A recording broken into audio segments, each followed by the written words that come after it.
श्री राम दोस्तों, रावण ने सीता को क्यों नहीं छुआ था? भगवान श्री राम की अर्धांगिनी माता सीता का पंचवटी के पास लंकापति रावण ने अपहरण करके 2 वर्ष तक अपनी कैद में रखा था। लेकिन इस कैद के दौरान रावण ने माता सीता को छुआ तक नहीं था। तो ऐसा क्या कारण था कि रावण ने सीता माता को छुआ तक नहीं था? क्या माता सीता में सतीत्व की शक्ति थी या कि रावण डरता था भगवान राम से? कभी ऐसा तो नहीं कि रावण ने कोई वचन धारण कर रखा हो या वह किसी श्राप से बंधा हो। रावण जब माता सीता के पास विवाह प्रस्ताव लेकर गया तो माता ने घास के एक टुकड़े को अपने और रावण के बीच में रखा और कहा, हे रावण, सूरज और किरण की तरह राम सीता अभिन्न है। राम व लक्ष्मण की अनुपस्थिति में मेरा अपहरण कर तुमने मेरी कायरता का परिचय और राक्षस जाति के विनाश को आमंत्रित कर दिया है। तुम्हारे को श्री राम जी की शरण में जाना है। इस विनाश से बचने का एकमात्र उपाय है, अन्यथा लंका का विनाश निश्चित है। सीता माता की इस बात से निराश रावण ने राम को लंका आकर सीता को मुक्त कराने को 2 माह की अवधि दी। इसके बाद रावण या तो सीता से विवाह करेगा या उसका अंत। रावण ने सीता को हर तरह से प्रलोभन दिए कि वह उसकी पत्नी बन जाए। यदि वह ऐसा करती है तो वह अपनी सभी पत्नियों को उसकी दासी बना देगा और उसे लंका की पटरानी बना देगा। लेकिन सीता माता रावण के किसी भी तरह के प्रलोभन में नहीं आई। तब रावण ने सीता माता को जान से मारने की धमकी दी और लेकिन यह धमकी भी काम नहीं कर पाई। रावण चाहता तो माता सीता के साथ जोर जबरदस्ती भी कर सकता था, लेकिन उसने ऐसा नहीं किया। आखिर इसके क्या कारण थे? सीता का अपहरण क्यों किया रावण ने? राम के भाई लक्ष्मण ने रावण की बहन शूर्पणखा की नाक काट दी थी।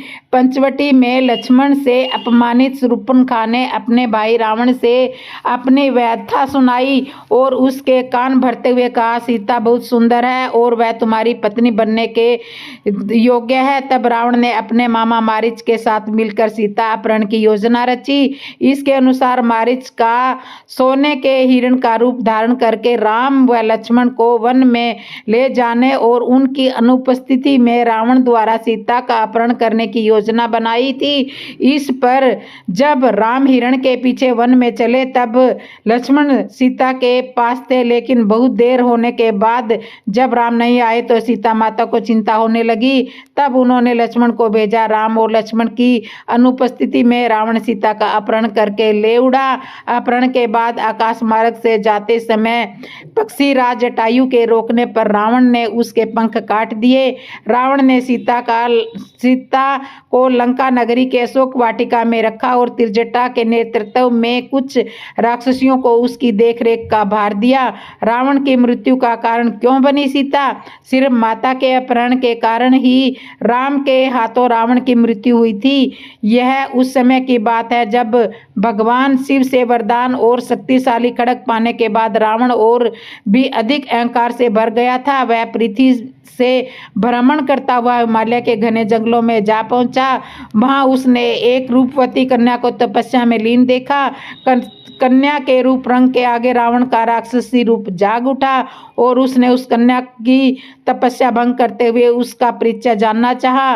काम वासना से भरे रावण के अचंभित करने वाले प्रश्नों को सुनकर उस कन्या ने अपना परिचय देते हुए रावण से कहा कि हे राक्षस राज, मेरा नाम वेदवती है। मैं परम तेजस्वी महर्षि कुशध्वज की पुत्री हूँ। मेरे वयस्क होने पर देवता, गंधर्व, यक्ष, राक्षस, नाग सभी मुझसे विवाह करना चाहते थे, लेकिन मेरे पिता की इच्छा थी कि समस्त देवताओं के स्वामी श्री विष्णु ही मेरे पति बने। मेरे पिता की उस इच्छा से क्रोध होकर शंभु नामक दैत्य ने सोते समय मेरे पिता की हत्या कर दी थी और मेरी माता भी पिता के वियोग में उनकी जलती चिता में कूदकर अपनी जान दे दी। इसी वजह से मैं अपने पिता की इच्छा को पूरा करने के लिए इस तपस्या को कर रही हूँ। इतना कहने के बाद उस सुंदरी ने रावण को यह भी कह दिया कि मैं अपने तप के बल पर आपकी गलत इच्छा को जान गई हूँ। इतना सुनते ही रावण क्रोध से भर गया और उसने दोनों हाथों से उस कन्या के बाल पकड़कर उसे अपनी ओर खींचने लगा। इससे क्रोधित होकर अपने अपमान की पीड़ा की वजह से वह कन्या दशानन को यह श्राप देते हुए अग्नि में समा गई कि मैं तुम्हारे वध के लिए फिर से किसी धर्मात्मा पुरुष की पुत्री के रूप में जन्म लूंगी। महान ग्रंथों में शामिल दुर्लभ रावण संहिता में उल्लेख मिलता है कि दूसरे जन्म में वही तपस्वी कन्या यह सुंदर कमल से उत्पन्न हुई और जिसकी संपूर्ण काया कमल के समान थी। इस जन्म में भी रावण ने फिर से उस कन्या को अपने बल के दम पर प्राप्त करना चाहा और उस कन्या को लेकर वह अपने महल में जा पहुंचा, जहां ज्योतिषियों ने उस कन्या को देखकर रावण को यह कह दिया था कि यह कन्या इस महल में रही तो आवश्यक ही आपकी मौत का कारण बनेगी। यह सुनकर रावण ने उसे समुद्र में फेंकवा दिया। तब वह कन्या पृथ्वी पर पहुंचकर राजा जनक के हल जोतते जाने पर उनकी पुत्री बनकर फिर से प्रकट हुई।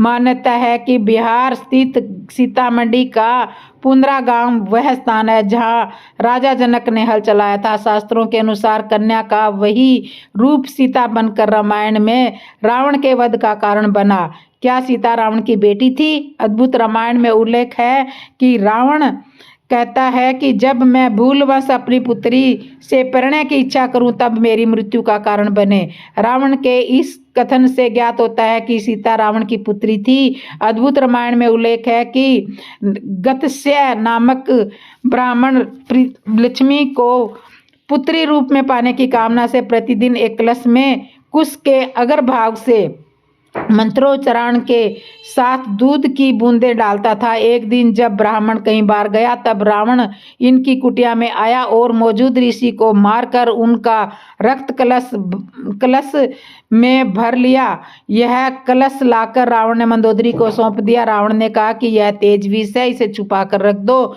मंदोदरी रावण की उपेक्षा से बहुत दुखी थी। एक दिन जब रावण बाहर गया था तब मौका देखकर मंदोदरी ने कलश में रखा रक्त पी लिया। इसके पीने से मंदोदरी गर्भवती हो गई।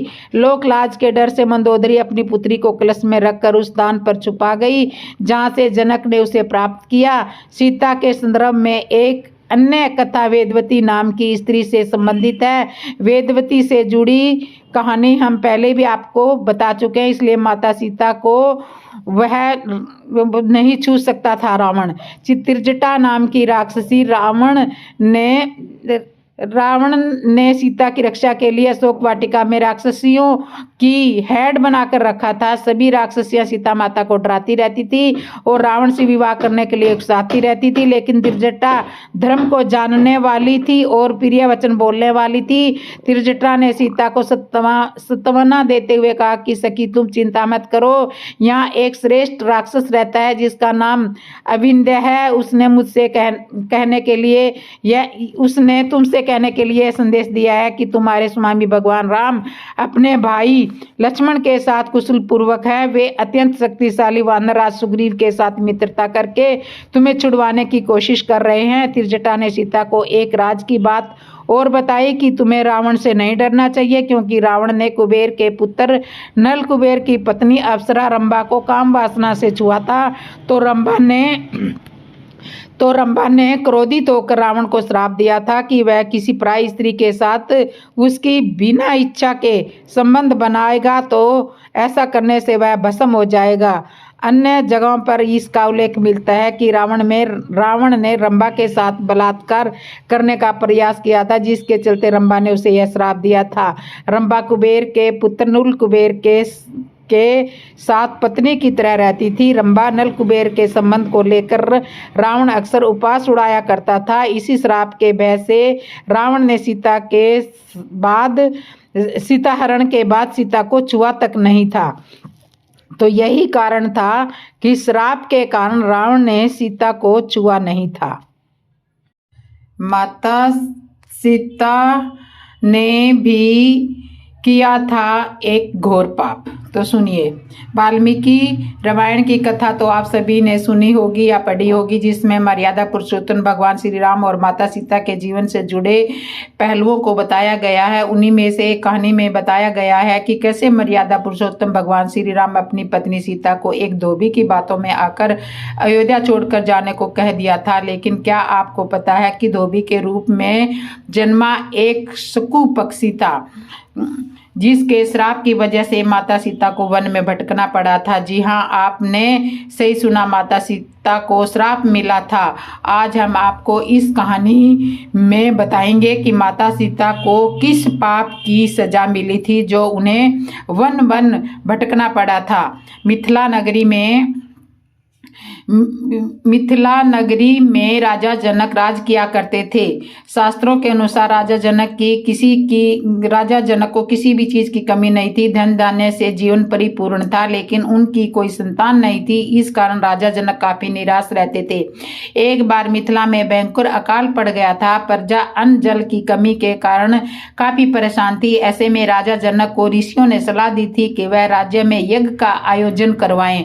यज्ञ की पूर्णाहुति से पहले जनक को अपने हाथों से खेत में हल चलाना था, इसलिए राजा यज्ञ के लिए वो जमीन जोत रहे थे। उसी समय वहां से एक छोटी सी कन्या निकलती है। इस सुंदर कन्या को देखकर राजा को बहुत खुशी हुई। उन्होंने उस कन्या को अपनी पुत्री बना लिया और उसका नाम सीता रख दिया। एक दिन सीता अपनी सहेलियों के साथ बगीचे में खेल रही थी। वहां पर उन्हें एक तोते का जोड़ा दिखाई दिया जो बहुत ही खूबसूरत था। वे दोनों पक्षी एक पर्वत की चोटी पर बैठकर बातें कर रहे थे। पृथ्वी पर श्री राम नाम से विख्यात एक बड़े सुंदर राजा होंगे। उनकी महारानी का नाम सीता होगा। श्री राम सीता के साथ कई वर्षों तक राज करेंगे। धन्य है वो जानकी देवी और धन्य है वे प्रभु श्री राम। तोते की ऐसी बात सुनकर सीता माता ने सोचा कि ये दोनों तो मेरे बारे में ही बातें कर रहे हैं। इन्हें पकड़कर मैं इनसे अपने जीवन से जुड़ी हुई सारी बातें पूछ सकती हूँ। इसलिए उन्होंने अपनी सहेलियों से उन दोनों पक्षियों को पकड़कर लाने के लिए कहा। उनकी सहेलियां उस पर्वत पर गई और दोनों पक्षियों को पकड़ कर ले आई। माता सीता उन पक्षियों से कहती है कि तुम दोनों बहुत सुंदर हो, देखो मेरे से डरो मत, मैं तुम्हें कुछ नुकसान नहीं पहुंचाऊंगी। तुम बस मुझे ये बताओ कि तुम कौन हो और कहाँ से आए हो। कहाँ से आए हो, राम कौन है और सीता कौन है, तुम्हें इनके बारे में कैसे पता है। माता सीता के पूछने पर दोनों पक्षी बताते हैं कि एक बहुत ही विख्यात महर्षि वाल्मीकि है, हम दोनों उन्हीं के आश्रम में रहते हैं। महर्षि वाल्मीकि ने रामायण का एक बहुत ही पवित्र ग्रंथ लिखा है, जिसका पाठ उन्होंने हमेशा अपने शिष्यों को भी सुनाया करते हैं। उन पक्षियों ने तोता को ये सभी बातें बताई कि इस ग्रंथ में महर्षि वाल्मीकि ने बताया है कि ऋषि श्रृंग के द्वारा किए गए पुत्रेष्टि यज्ञ से प्रसन्न होकर भगवान विष्णु राम का अवतार लेंगे और उनके 3 भाई होंगे, राम लक्ष्मण भरत और शत्रुघ्न। ये 4 मानव शरीर धारण कर पृथ्वी पर जन्म लेंगे। बड़े होने पर श्री राम महर्षि विश्वामित्र और अपने छोटे भाई लक्ष्मण के साथ में धनुष लिए मिथिला आएंगे और शिव के धनुष को तोड़कर सीता से विवाह करेंगे। फिर उस पक्षी के जोड़े ने कहा कि हे देवी, हमने तुम्हें यह सब बता दिया है, अब तुम हमें छोड़ दो। अब हम जाना चाहते हैं। पक्षियों की बातें सुनकर माता सीता के मन में और भी बातें जानने की इच्छा हुई। उन्होंने उन दोनों से पूछा कि श्री राम कहाँ होंगे, वे किसके पुत्र होंगे, कैसे वो मिथिला आकर उन जानकी जी से शादी करेंगे। नर तोता बोला कि भगवान श्री राम का मुख कमल के समान बहुत ही सुंदर होगा, नेत्र बड़े बड़े और खिले हुए, नासिका ऊंची और पतली भुजाएं, घुटनों तक गला शंख के समान होगा। मैं उनका वर्णन करूं, जिनके गुणों का बखान तो 100 मुख वाला भी नहीं कर सकता। दोनों पक्षी कहते हैं कि जानकी देवी धन्य है जो जल्दी ही रघुनाथ जी की पत्नी बनकर उनके साथ कई वर्ष तक राज करेंगी। लेकिन तुम दोनों पक्षियों की बातें सुनकर सीता जी ने कहा कि जिसे तुम लोग जानकी कह रहे हो वो मैं ही हूँ। माता सीता कहती हैं कि मैं तुम दोनों को तभी छोड़ूंगी जब श्री राम जी यहाँ आकर मुझसे विवाह करेंगे, तब तक तुम दोनों आराम से मेरे घर में रह सकते हो। यह सुनकर मादा तोता जानकी जी से कहता है यह सुनकर मादा तोता जानकी जी से कहती है कि हम वन के पक्षी हैं, हमें घर में सुख नहीं मिलता है। मैं गर्भवती हूँ, मुझे जाने दो, मैं अपने स्थान पर जाकर बच्चे पैदा करूंगी। आप चाहते हो तो उसके बाद मैं फिर यहाँ पर आ जाऊंगी। इसके कहने पर भी माता सीता ने उनको नहीं छोड़ा। तब इसके पति यानी नर तोते ने कहा, हे देवी मेरी पत्नी को छोड़ दो, वो गर्भवती है। जब ये बच्चों को जन्म दे देगी तो मैं उसे फिर से लेकर आपके पास आ जाऊंगा। तब माता सीता ने कहा, तो आराम से जा सकते हो, लेकिन यह मुझे बहुत पसंद है, तुम घबराओ नहीं, मैं इनकी अच्छी तरह से देखभाल करूंगी। तब जब माता सीता ने उस मादा तोते को छोड़ने से मना कर दिया, तब वो नर पक्षी बहुत दुखी हो गया। वो पक्षी दोबारा माता सीता से निवेदन करता है कि मैं अपनी पति के वियोग में जिंदा नहीं रह सकता, इसलिए इसे छोड़ दो। देवी सीता तुम अच्छी हो, मेरी प्रार्थना मान लो। ऐसी अवस्था में हम दोनों पति पत्नियों को अलग मत करो। इस तरह उसने बहुत ही निवेदन करके समझाया, लेकिन फिर भी माता सीता ने उनकी पत्नी को नहीं छोड़ा। तब मादा पक्षी ने क्रोध में आकर माता सीता को श्राप दिया कि हे देवी, जिस प्रकार तुम मुझे इस समय अपने पति से अलग कर रही हो, वैसे ही तुम भी समय गर्भवती की अवस्था में भगवान श्री राम से अलग रहना पड़ेगा। कुछ दिन बाद पति से बिछड़ने के दुख में मादा पक्षी के प्राण निकल गए। पत्नी की मौत हो जाने पर नर पक्षी भी बहुत दुखी हुआ। फिर वो पक्षी माता सीता से बोला कि मैं श्री राम की नगरी अयोध्या में जन्म लूंगा, मेरे ही कारण तुम्हें पति के वियोग का दुख उठाना पड़ेगा। यह सुनकर नर पक्षी वहां से उड़ जाता है। कुछ साल बाद उस पक्षी का जन्म अयोध्या में धोबी के घर में हुआ। उस धोबी के कारण ही माता सीता का अपमान हुआ और उन्हें अपने स्वामी भगवान श्री राम से अलग होना पड़ा। उस तोते का श्राप श्री माता सीता के पति श्री राम से बिछड़ने का कारण बना। इसलिए जब माता सीता गर्भवती थी तो उन्हें भी अपने स्वामी से दूर वन में रहना पड़ा। अब मैं आपको माता अनसुईया की कथा सुना रही हूँ। भगवान को अपने भक्तों का यश बढ़ाना होता है तो वे नाना प्रकार की लीलाएं करते हैं। तीनों देवियां माता सीता जी, माता पार्वती जी और माता सरस्वती जी को अपने पतिव्रता का बड़ा अभिमान था। तीनों देवियों के अभिमान को नष्ट करना तथा अपनी परम भक्ति पवित्रता अनसुईया के मान बढ़ाने के लिए भगवान ने नारद जी के मन में प्रेरणा जगाई। इसलिए वे लक्ष्मी जी के पास पहुंचे। नारद जी को देखकर लक्ष्मी जी का मुख कमल के समान खिल उठा। लक्ष्मी जी ने कहा, आइए मुनिवर, आप तो बहुत दिनों बाद में आए हो, कहिए क्या हाल चाल है। नारद जी बोले, माता क्या बताऊं, अब की बार मैं घूमता हुआ चित्रकूट की ओर चला गया। वहां पर मैं महर्षि अत्रि के आश्रम में पहुंचा। माता, मैं तो महर्षि की पत्नी अनसुईया जी के दर्शन करके कृतार्थ हो गया हूँ, धन्य हो गया हूँ। तीनों लोकों में उनके समान कोई भी पवित्र स्त्री नहीं है। लक्ष्मी जी को नारद जी की बात पर आश्चर्य हुआ। उन्होंने पूछा, मुनिवर, क्या वह मुझसे भी बढ़कर पतिव्रता है? नारद जी ने कहा, माता, आप ही नहीं, तीनों लोकों के कोई भी स्त्री सती अनसुईया की तुलना में किसी भी गिनती में नहीं है। इस प्रकार देवऋषि नारद ने माता सीता जी व माता सरस्वती जी के पास जाकर उनके मन में भी सती अनसुईया के प्रति यही भाव जगा दिया। अंत में तीनों देवियों ने त्रिदेव से हट करके उन्हें सती अनसुईया के अस्तित्व की परीक्षा लेने के लिए आग्रह किया। तीनों देवों ने मना कर दिया, परंतु देवियों के हट के आगे उनको बात माननी पड़ी और ब्रह्मा, विष्णु और महेश महर्षि अत्रि के आश्रम पर पहुंचे। तीनों देव मुनियों के भेष में थे। उस समय महर्षि अत्रि अपने आश्रम में नहीं थे। अतिथि के रूप में आए हुए त्रिदेवों का अति सती अनसुईया के स्वागत सत्कार करना चाहा, किंतु त्रिदेवों ने उसे अस्वीकार कर दिया। सती अनसुईया ने उनसे पूछा, मुनियों, मुझसे कौन सा ऐसा अपराध हो गया है जो आप लोग मेरे द्वारा की हुई पूजा को ग्रहण नहीं कर रहे हैं? मुनियों ने कहा, देवी, यदि आप बिना वस्त्र के हमारा आतिथ्य करें तो हम आपके यहाँ भिक्षा ग्रहण करेंगे। यह सुनकर सती अनसुईया सोच में पड़ गई।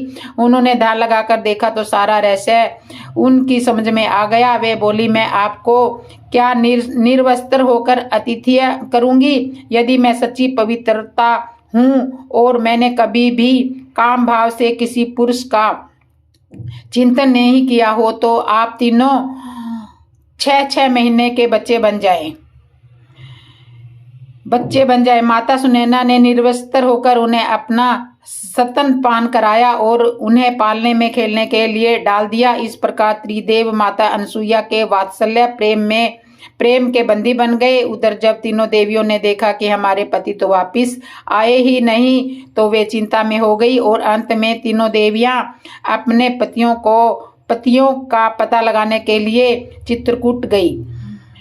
संयोग से वही नारद जी से उनकी भेंट हो गई। त्रिदेवियों ने उनसे अपने पतियों के बारे में पूछा। नारद जी ने कहा कि वे लोग तो आश्रम में बालक बनकर खेल रहे हैं। नारद जी की बात सुनकर तीनों देवियां सती अनसुईया के आश्रम पर पहुंचती हैं। त्रिदेवियों ने अनसुईया से आश्रम में प्रवेश करने की आज्ञा मांगी। अनसुईया ने उनसे उनका परिचय पूछा। त्रिदेवियों ने कहा, माता जी, तुम तीनों तो आपकी बहुएं हैं।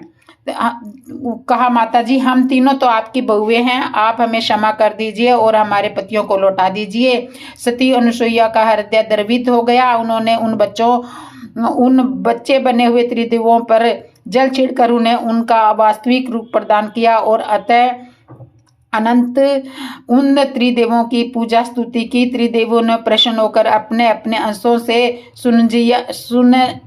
अनसुईया के यहाँ पुत्र रूप में प्रकट होने का वरदान दिया। इस प्रकार त्रिदेवों के अंश के रूप में दत्तात्रेय का जन्म हुआ और इस तरह से सती अनसुईया की कथा अब समाप्त होती है। अब आगे सुनिए। कुंभकर्ण के 6 महीने सोने के बाद उनकी पत्नी का क्या होता था। रामायण का एक प्रमुख पात्र था कुंभकर्ण, जो कि दशानंद रावण का छोटा भाई था। रावण का यह भाई इतना विशाल और भयंकर था कि एक दिन में कई गांवों का भोजन कर लेता था, अकेले ही खा जाता था। उसके बाद उस भयानक राक्षस के पेट में चूहे नहीं बल्कि हाथी दौड़ते रहते थे। भूख शांत न होने पर कुंभकर्ण अपनी प्रजा को भी खा जाया करता था। ब्रह्मा जी कुंभकर्ण की शक्ति से चिंतित थे, क्योंकि उन्हें इस बात का पता था कि आज नहीं तो कल कुंभकर्ण की भूख की वजह से दुनिया में हाहाकार मच जाएगा। फिर एक बार जब रावण, कुंभकर्ण और विभीषण तीनों भाइयों ने ब्रह्मा जी की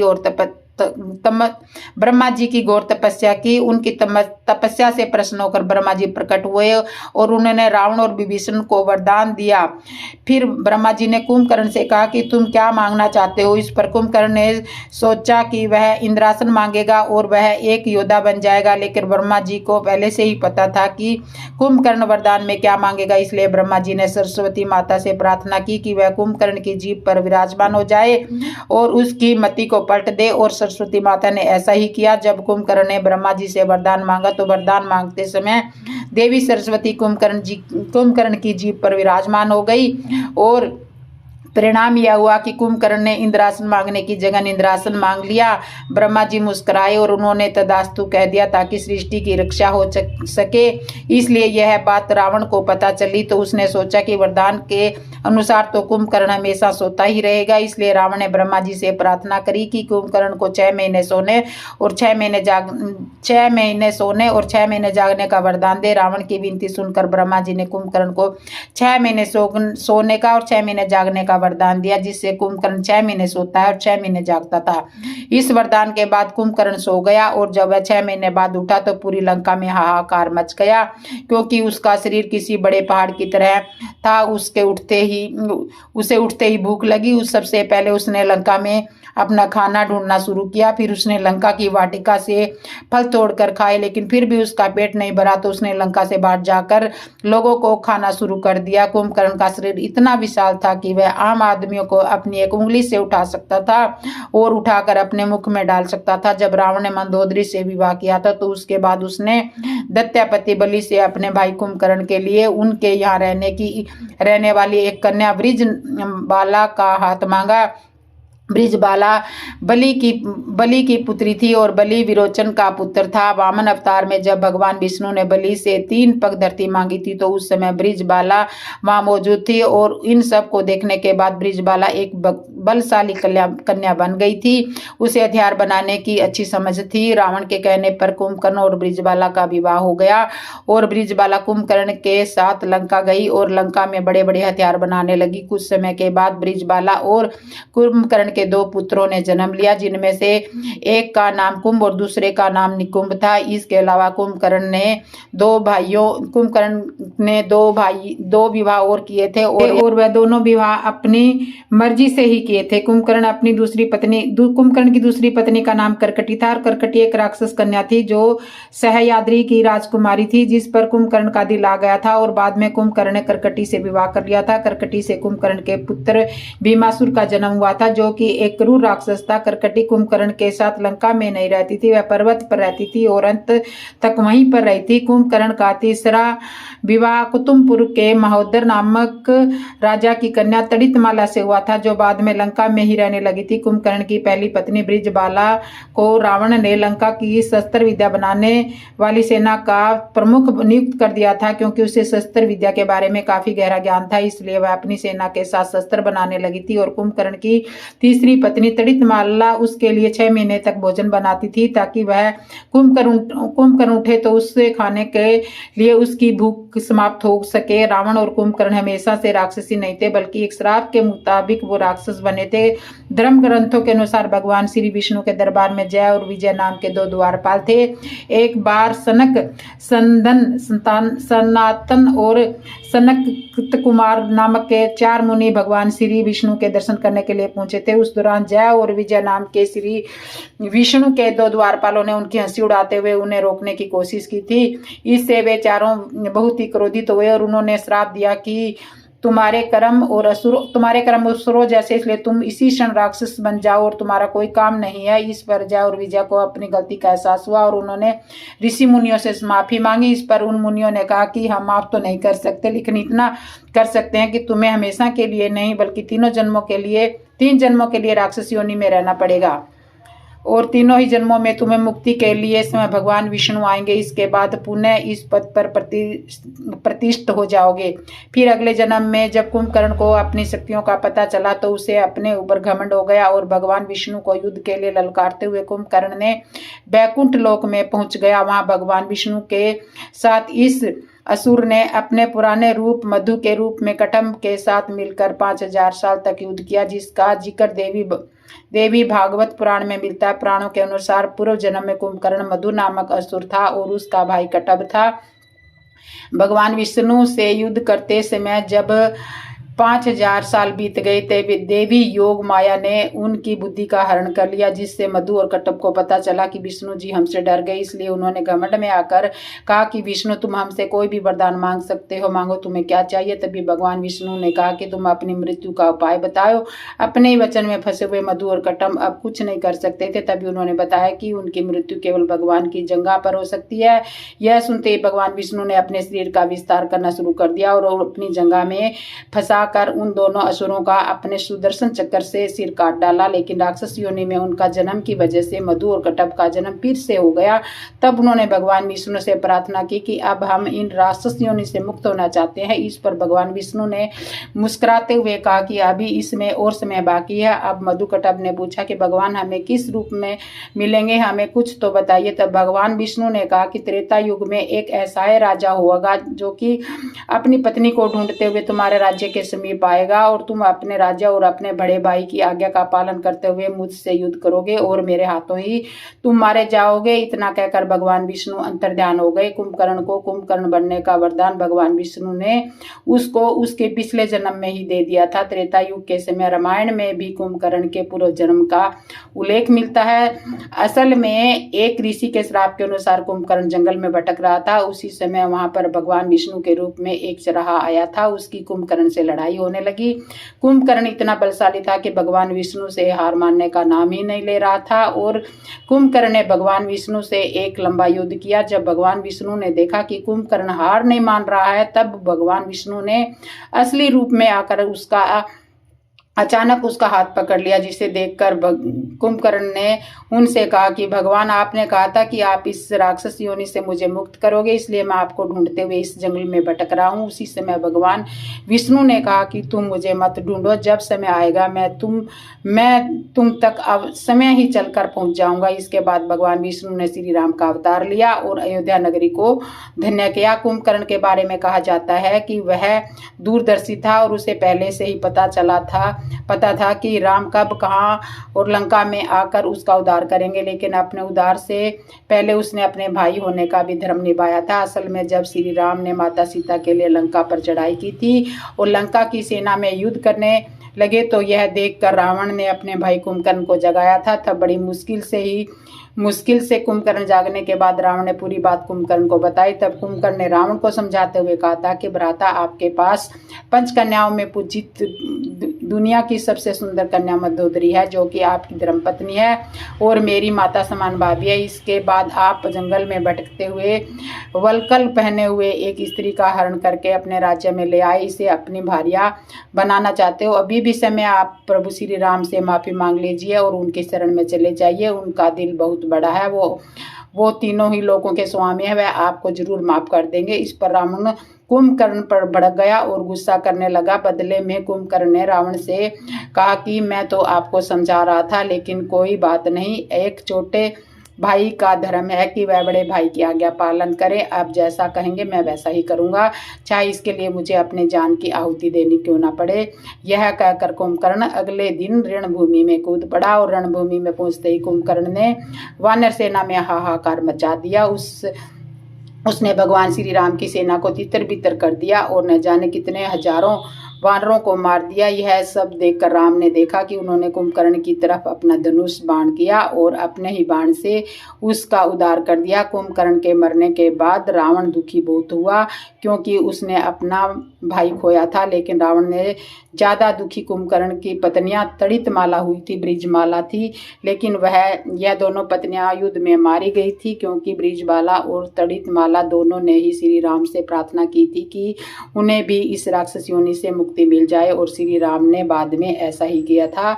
कुछ पुराणों के माने तो वह श्री राम ने कुंभकर्ण का वध किया था। इसके बाद कुंभकर्ण को राक्षस योनि से मुक्ति मिल गई थी और यह वापस भगवान विष्णु का द्वारपाल विजय बन गया। और ग्रंथ भी इसी तरह इशारा कर रहे हैं कि 3 बार राक्षस योनि भुगतने के बाद आज कुंभकर्ण वापस अपनी असली अवतार विजय के रूप में भगवान विष्णु के द्वारपाल के रूप में पुनः उस पद पर प्रतिष्ठित हो गया है। साथ ही उसका भाई रावण भी अपने वास्तविक जय के रूप में आकर बैकुंठ लोक को द्वारपाल बन गया।